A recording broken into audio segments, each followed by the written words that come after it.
Today we're talking to an ex-criminal who has worked with the cartel, has some insane prison stories, has committed fraud, and gives us the insight of what it's really like to be out here in these Texas streets. My name is Hector Guerrero.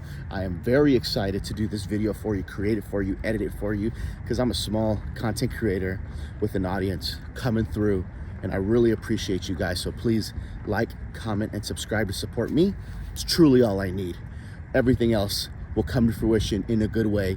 In the meantime, please enjoy the story. Hopefully it gives you some good insight and you are able to be inspired by the end of it. Thanks, guys. Let's get going. Mr. Ron, thank you for doing this. Hey, thank you. I asked Ron to kindly grace me with his story and taking his time to drive me to the areas where you experienced drug use, where you got in trouble with the laws. We'll also hop off the car. We'll walk in the physical areas, feel what it felt like back then, and we'll go from there. But Ron, why don't you just get me started on, you told me you were from Houston, you landed in Dallas, and kind of walk me through your drug use history and how that was in Dallas. Yeah, so, well, let's start back at the beginning. So, I first started using drugs with my mom when I was about 15 years old. We would do things like take X pills and do cocaine and... Single mom? Yes. Understood. And then she married a man, and like we would just, you know, we would drink and party and use drugs. My older siblings all like did the same thing. It was just kind of a wild party. Well, when I came out as gay when I was 15, started going into the gay area in Houston, the Montrose area, a lot like Cedar Springs here in Dallas. And man, we would go out and stay out all night, and to stay out all night you did a little cocaine so that you could stay awake, you know. And this is you in your teenage years. This is me in my teenage years. This is like getting up on Monday morning and trying to go to high school type stuff. Understood. You know, I think the drug use really started to increase. I met a man, we'll call him Patrick. Okay. He was in his late 50s, early 60s. I was 16 years old. And he told me there was a way that I can make money by hooking up with old guys. And I didn't understand. I didn't know till I was 37 years old and I was working at a mega church in Dallas that was trafficking. Right. But once I started to be trafficked and started to live that life, my value for self started to really decline. And I think that's when drug use started to ramp up. But real quick, just sidebar. Yeah. You said you didn't really have the realization that it was trafficking at 31, but during that time, in your mind, where are you at? Are you saying, Ron, man, I'm just making my bread, I'm making money, I figured out a way to do it, to make money the way I want? Or did you feel vulnerable? Was it scary? What was that like? It was obviously scary at times. I was a kid, so I was excited that somebody wanted me, and they not only wanted me, but they were willing to pay money for me, you know? Right. Like, my self-esteem during that time was... And, I think it really, in my brokenness and in my trauma and in my pain, it was almost a sense of relief. Even though it was doing so much more damage, it was almost like another vice or part of the pain relief. Understood. Even though it was causing more pain, which, I mean, is the same thing with drug use and, you know, overusing alcohol and stuff. It's an escape until it isn't.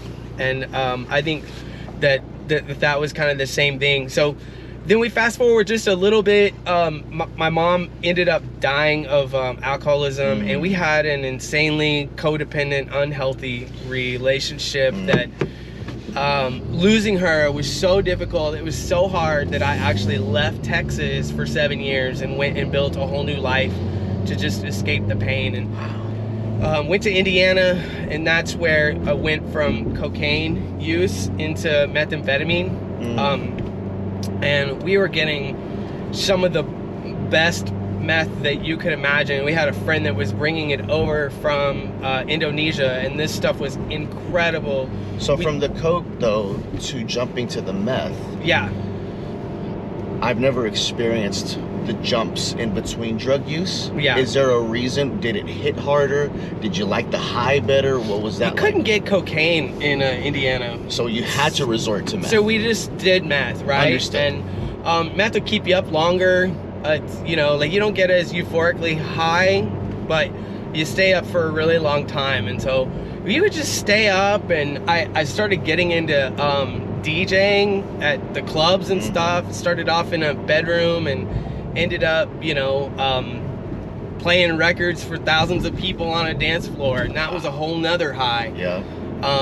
Oh, another section of your life for validation. Yes. By making people happy, they're reacting in real time. They are. Yep. They are. I used to say that DJing is the only job you can do where you get to have sex with 1,000 people at one time and get them all off in a certain way. Absolutely. Yeah. Well, and with all those dopamine rushes and all the chemicals going on, yes, I could easily see what that would be like. Yeah. Yeah. So, you know, I'm DJing, I'm going all over the place, and you know, sometimes I fly with dope, sometimes I just have dope there, like when I got there. But I started to notice that the same stuff costs different in different places. And you know, I'm in my early 20s, but my little brain starts spinning. I'm like, wait a minute, there's opportunity here. And then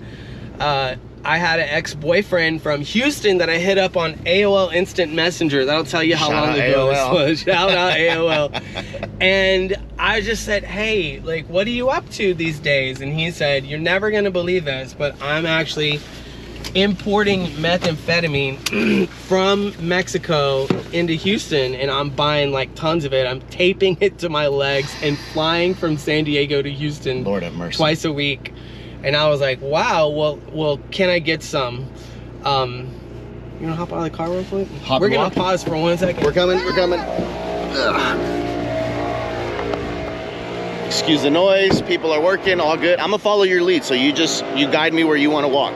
Oh, we'll start over here and we'll just walk around. Let's do it. So, let's see, where was I? What was I just saying? Your buddy was... Oh, my buddy's strapping dope to his legs. And flying back and forth. So at the time, I'm living in Indianapolis, and I scrounge up $10,000 and I decide I'm gonna go to Houston and I'm gonna get some of this stuff that this guy has. And I didn't know how much I could get for that, but he said I could get half a pound, which in I didn't know what a pound and ounces. I couldn't do all the math, okay? Right. I was a kid. So I end up getting it home, and I have twice as much stuff as I planned on having. Lord have mercy. And, you know, I turned that $7,500 investment into about $150,000 in 3 months. Got it. And you're turning all this stuff around. Yeah. And this is attached to the DJ lifestyle as well? Of course. Yep. You know, we're all staying up like all night long. We're going to the circuit parties. All the boys are there. We're all, you know, they're all hooking up with each other. Like, it was just part of the life. Yeah. So from there, I started importing the stuff into Indianapolis, and I did that for several years. Wow. And it just became a drug in and of itself to have all that money. For those of you that are watching and you recognize our surroundings, we're here at Highland Park Village, and this is very strategic that we would come here and talk about this, because as a result of selling the drugs and stuff, I got to be here all the time. I got to be in this environment. This was your stomping grounds. This was the stomping ground. You get to live like a rock star, like a ball player, without having to play ball. I mean, you can explain, like, for the people that aren't from Dallas, like the bouginess of this area. So this one little shopping plaza right here, I mean, it's amazing. It's like going to Europe. All the top stores are here. Everything from Tom Ford to Ralph Lauren, like anything that you could imagine. This is where the creme de la creme here in Dallas hang out.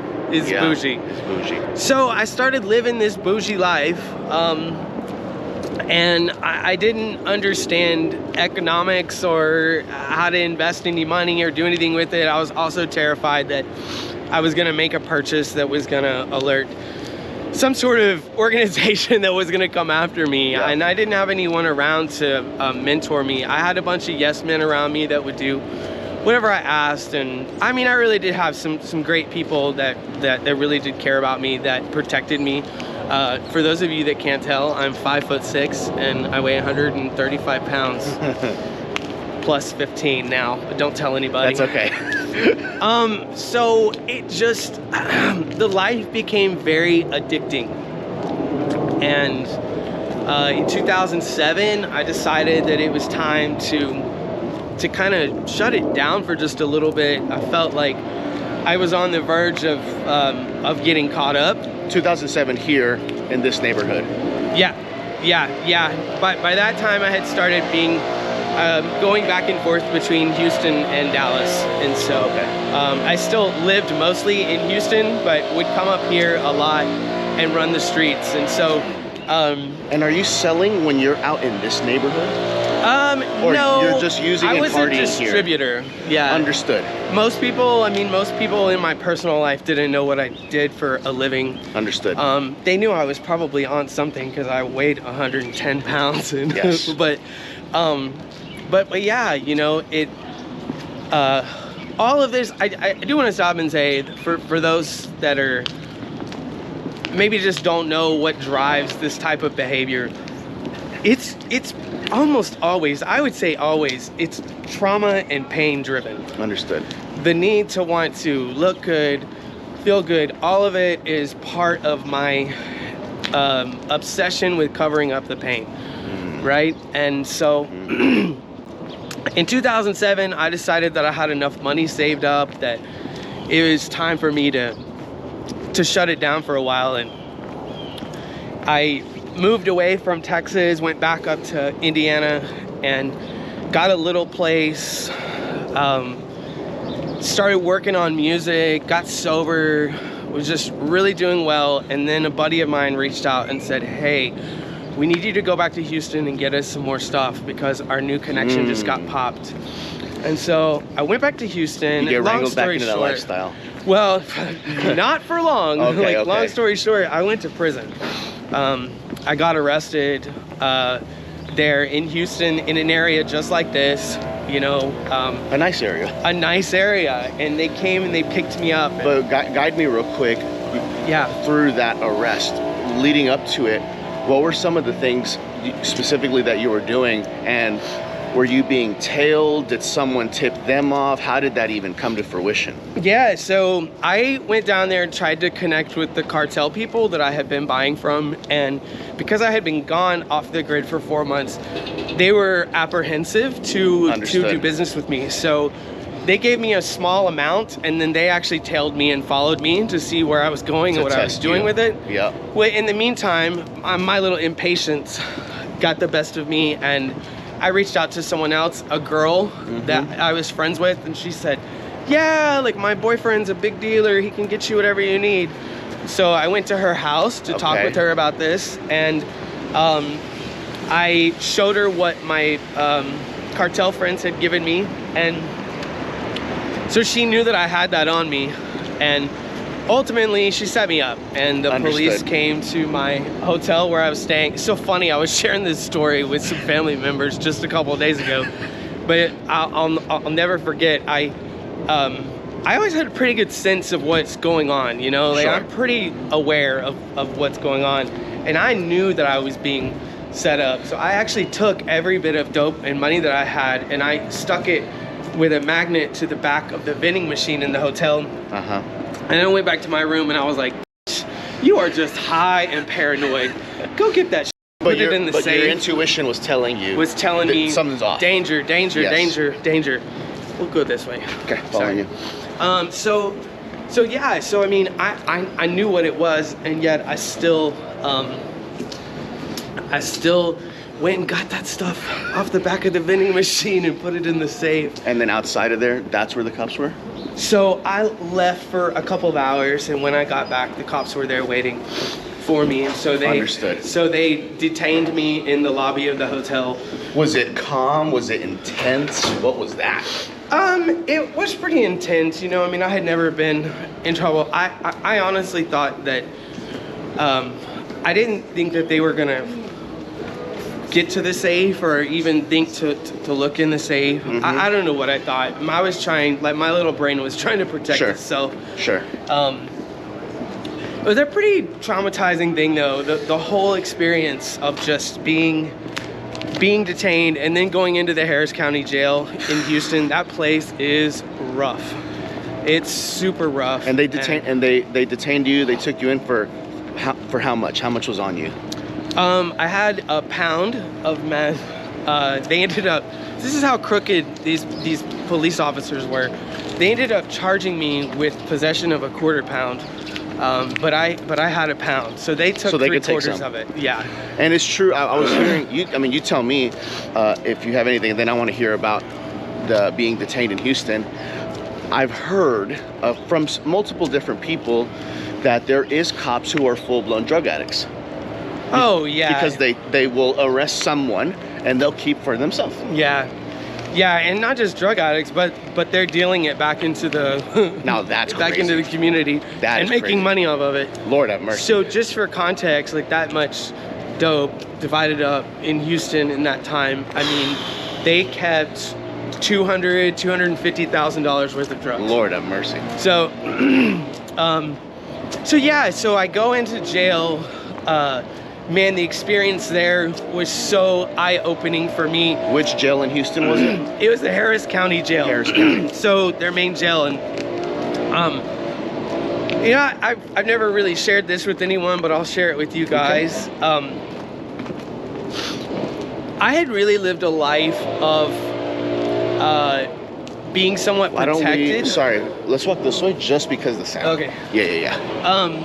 I had really lived a life of somewhat being protected from the end user and the actual criminal life up until this point, right? Like you were just distributing. I dealt to dealers, and I lived in areas like this, and was with, you know, people that weren't super strung out, people that weren't more functional.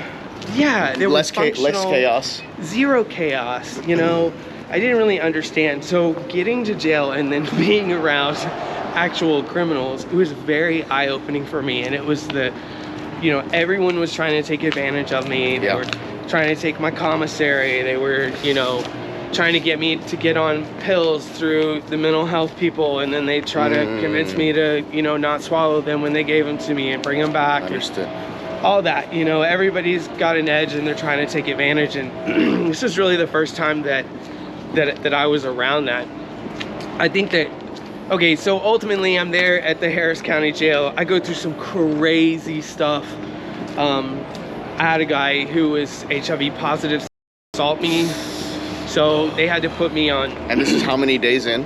This is about 6 months in. 6 months in, okay, understood. Yeah, and so then they put me on HIV medications so that they can try to kill the virus if it got inside me. And man, that was a horrible experience to be on antiviral medications when you don't have a virus. It just destroys you. Yes. So anyway, that was super traumatizing. And then that works. And then I get sentenced, and I got an incredible sentence, honestly, for all that I had. Like, they gave me 5 years. Well, sidebar though, they had you in jail. This is where you can educate me. Yeah. And you're just in holding until it's time for them to sentence you. Until you're sentenced. Yeah. Understood. Yeah, and then I worked out a deal. The penalty range for my crime was 5 to 99 years. And I got 5. So Lord have mercy. So that was really good. There were other people like in my holding tank that had the same charge that got 35. So man, different courts, different prosecutors. Yep. They'll do different things. So yeah, so they shipped me off to the Texas Department of Correction. And where's that? Well, they have 110 units all over Texas. Got it. I ended up at the Price Daniel unit in West Texas. out near Sweetwater. And are you shipped off in a bus? You are. That's how it goes? First, you go to Huntsville for processing, and they do what they call sociology, and they really dig into your life. Who are you? Where did you come from? And they classify you based on that. So they hit a dead end? Saw the little rainbow flag on my leg. Yep. That was tattooed, and so they put me in what they call safekeeping. It was basically just an area with all the gays. Got it. And so they actually segregate. They did. I did not know that they did that. They did, upon request. Upon request. Yeah, but they knew that it was my first time, and I was... Understood. Yeah, the other times I've been to prison, I went in general population because I was like, no thank you. Because it was just crazy in there. I mean, it's drugs and rock and roll inside there. Got it. It's, you know, corrupt guards bringing in methamphetamine, the same stuff. They're dealing with the prisoners. Yeah. Wow. Yeah. I never got high in prison, but I mean, I watched all of it, and it's all that same drama. It's just like being in the hood. So I would say that my first trip to prison is actually what turned me into a criminal. Understood. Because before that, I was just kind of a kid that figured out a way to make money off of selling drugs. There was no hood in me. But after that first time going to prison, it was a totally different world for me. I got out in 2010 and tried to get a job and live a normal life. Man. But I was poisoned, and a few months later, yeah. What was that, buddy? You were poisoned with all the knowledge and all the things that came out of prison that got into you. For sure, for sure. Like, living in that environment is what turned me hood. I love it. Yeah. Oh my God. Yeah. So. Yeah. You know, I believe that God built me with an ability to fit in anywhere, and it was no different there. I mean, like, I learned to fit in. Like, what does this culture look like? Sure. Somebody asked me a couple of days ago, I did a short reel on like, how was that transition? And, you know, it was difficult to transition into that community, but once you're immersed in the community, I actually cried when I left prison the first time. Really? Yeah, because I really felt like I was gonna miss the community that I had. But you already connected with all the people. Correct. Made your brothers in there. Yeah. All that. So I get out. I'm trying to get a job and live a normal life, but things about me have fundamentally changed. I'm not the same person that went in. There's more anger inside of me. Yeah. There's more rebellion that's been awakened inside of me. And then I lose my father to cancer, and it felt like the last authority in my life was gone, and you can't tell me, bro. It's just you now. It's just me against the world, and I'm gonna win, or at least I think I am. And so that's when I moved to Dallas. So that's when I came here, and the game of making hundreds of thousands of dollars off methamphetamine is done. Yeah. The price on it has dropped so drastically that, you know, everybody can get it. Mexico has flooded it over here and driven the price down. And so the days of living high on the hog as a high-level drug dealer are done for me.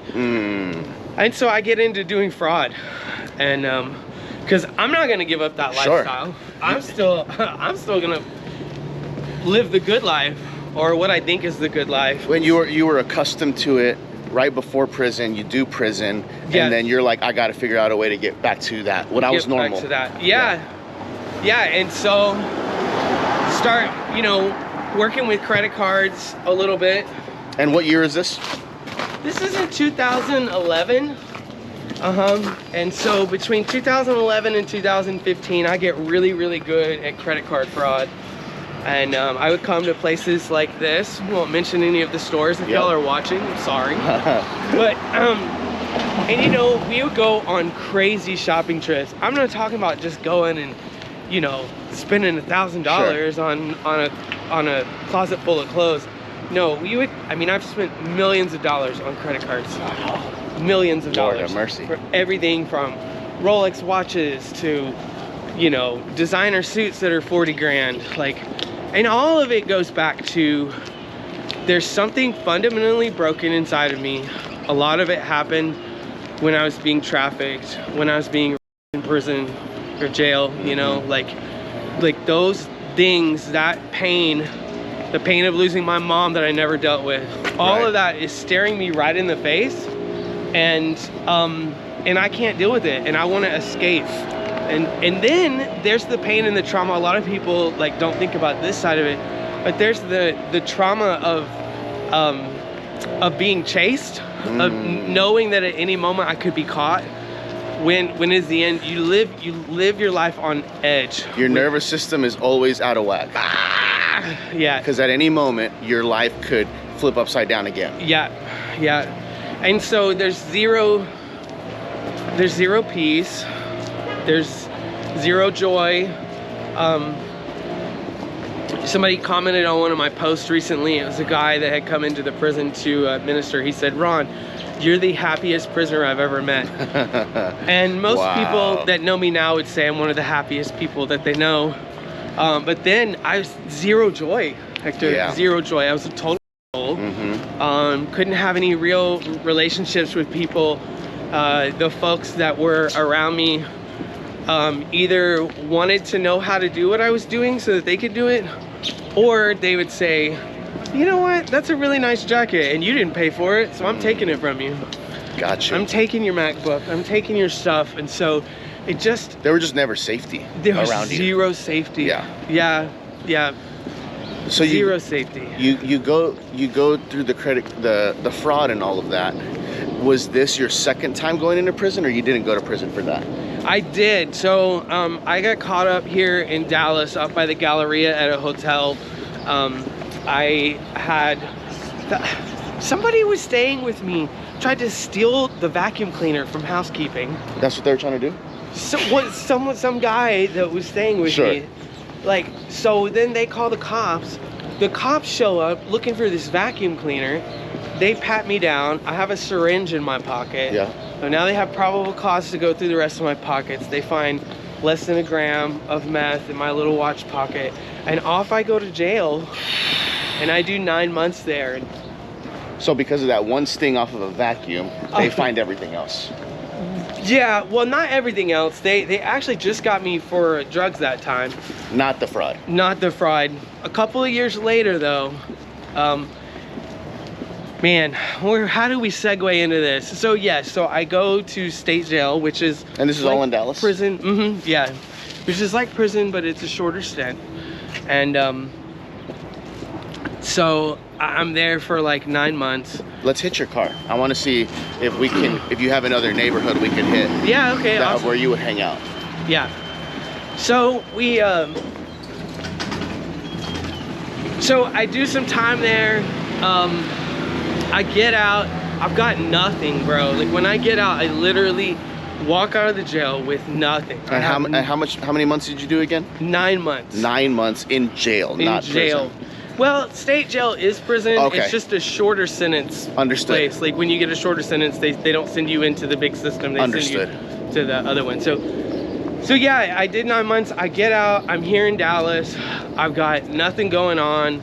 I'm starting from the bottom again. I'm walking around. I have nowhere to go. I think I slept on the streets a few nights. Yeah. Just didn't have anywhere to go, and ended up right back in that same situation. And 8 months later, I go to jail again for the same thing, for getting caught up with a little bit of drugs. But it was during this third time being locked up, that I decided I'm never gonna be locked up again. I'm gonna get out. I'm gonna take over the world. I'm gonna take over this game. I'm gonna do it the right way. I'm gonna invest in business. I'm gonna do all these things. And so I built a plan, and bro, I got out and I went and did all of it. Let's go, bro. And you're creating this mindset while you're in jail? While I'm in jail. Unfortunately, I'm still like getting all the money illegally. Sure. You know, But I mean, that's when I really lived the life. That's when the millions of dollars. I mean, in 7 months, I spent probably over $10 million. All credit cards. All credit cards, loans, cars. You know, I mean, I had a collection of AMG Mercedes. Like, it was crazy, right? We just running the streets, just going nuts with this. And did you ever get caught for the fraud? We'll get there in just a second. Oh, okay, you're leading me into it. Yeah, Got it. Yeah. Got you. So during this time period, I got this guy that's with me.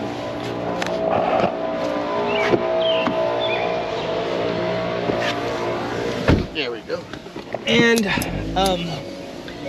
he's a unique person. He is probably a lot more like I was when I was younger. As far as his mindset, he just wants to be high and escape. He's a straight guy, but he'll lay in my bed as long as I keep him high and got you. Take care of him, right? Understood. And so he cares about me and he hates me all at the same time. Got it. And you're the one sourcing his lifestyle. I'm sourcing his lifestyle. We live in a apartment close to here. I'll take you to where I got busted. Okay. So we've got this great life. I mean, I think it's a great life. I think there are parts of this life that he thinks are great, but he also really resents me, and he resents what he has to do to live that life. Sure. And I think he cares about me at the same time. So there's a lot of conflicting feelings. Conflicting feelings, yeah. And we end up in a situation where we're kind of in an argument. He's wanting to leave and go do his own thing. I'm kind of like not really wanting that. I'm like wanting us to just chill and like I want to keep it as is. Like don't mess this up. Yeah. And so he runs off and he goes and gets in contact with the police. I think he was acting sketchy at a gas station. He's in my G-Wagon and he's all twacked out at the gas station, and someone calls the cops, and they come and they connect with him and they find a syringe in his pocket. It's those old syringes. They'll get you every time. And so they they arrest him. I don't know it. I'm waiting at a hotel for him, which is where I'm going to take you guys to now. Actually in the wrong lane, but hey, whatever. So he gets arrested. He tells everything he knows on Lord me. have mercy. Completely rats everything out. Completely rats everything out, and they come after me.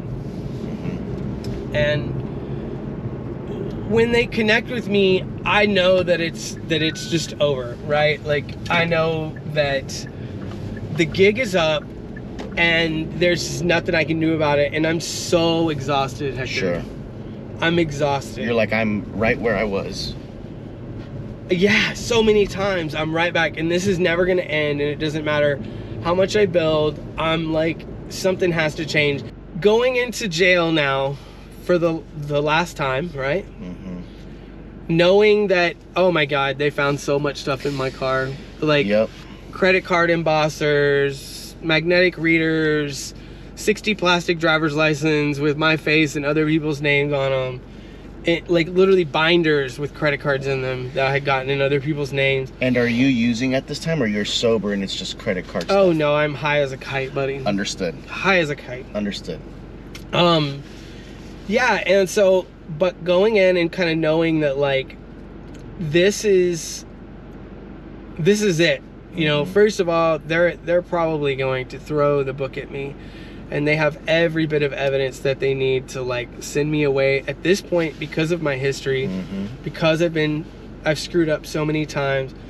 It should be 25 to life, and they could give me life in prison at this point. Easy, and nobody would bat an eye, and there would be no appeal that could get me out of it. Like, and I'm ultimately broken. There's no one left to call. Right. I've burned every bridge. There's nobody that's gonna come and get me. there's there's just no hope at this point. And physically, where are you when this is happening? I'm in the Dallas County Jail. I'm in one of their general population tanks. I was done going to the gay tanks. I was so much drama, all the drag queens and stuff. I'm like, I can't do it. How much time did you do in the prison? I did 2.5 years. 2.5 years for that. How did you get out so early? Well, they only gave me 4 years. And man, there's so many stories connected with that. I mean, in the middle of all this, I also had charges pending back in Indiana, where they're very, very strict. And I should have done 37.5 years there. That's so crazy. And they gave me time served for no reason. Like, it didn't even make sense. Again, that's a miracle. They had all the evidence that they Sure. needed. During that time, you said the word miracle. It really was a miracle. And the supernatural peace that I experienced in that jail was unbelievable. I went to court 8 times, once a month for 8 months. And every time I went to court, they would take me to this holding room where they would go and sort the inmates out, and they would never call me, ever. And I would sit there all day long, and then I would go back to my tank. So we're gonna get out and walk around the neighborhood, which is where I spent most of my time drugging and thugging. And what time frame is this when you're walking through here and hanging out? Yeah, so we hang out in areas like this. I've hung out in this area some, but I've hung out in a lot of areas like this. And I think that, yeah, like that separation was an awesome time of solidifying my belief in God, but also I think that over the last 7 years, that my fear of man has won out in so many ways, because I wanted to be accepted into a community. There was months and months and months that I was in SEG because I was being transferred between units, like during this last trip when I went to Indiana, like while I was in jail. And when I got back, they left me in a transfer cell, which is in segregation, for 3 months from the Warwick Hotel.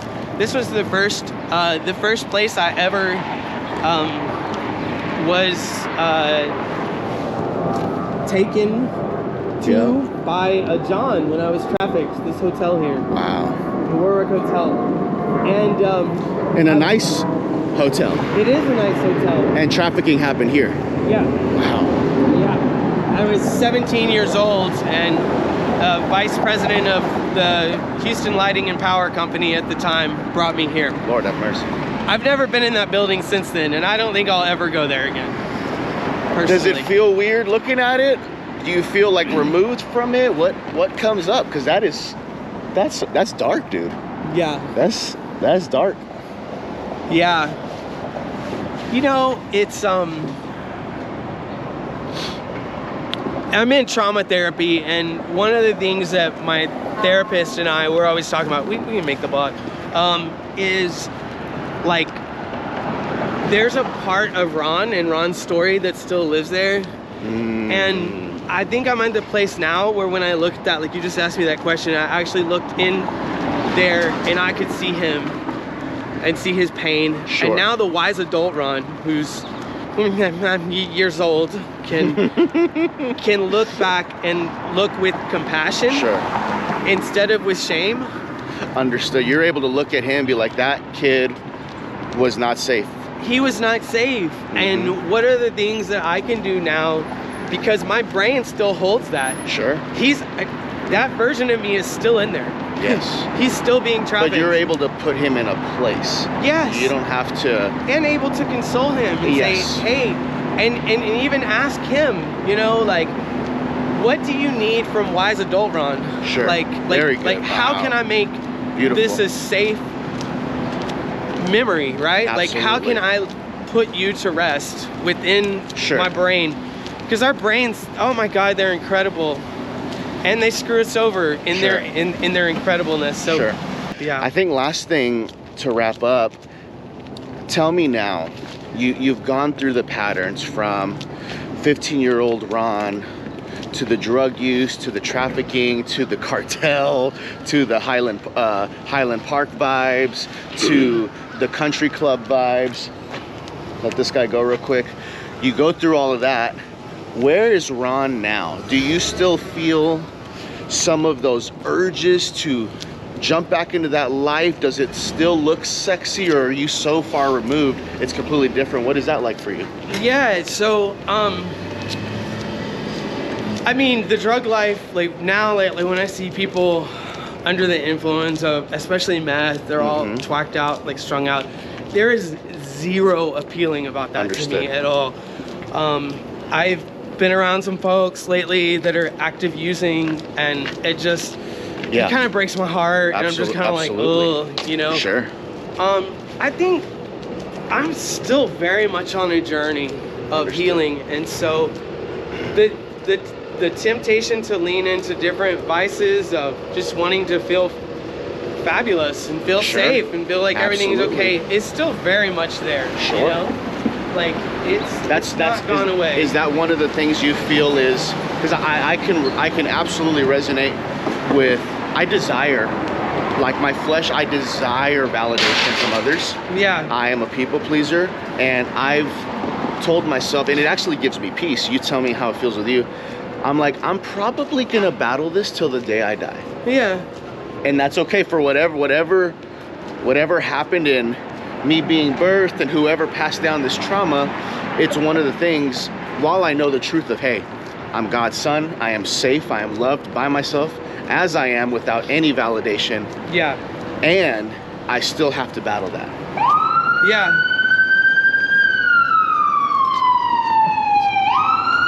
Let him pass.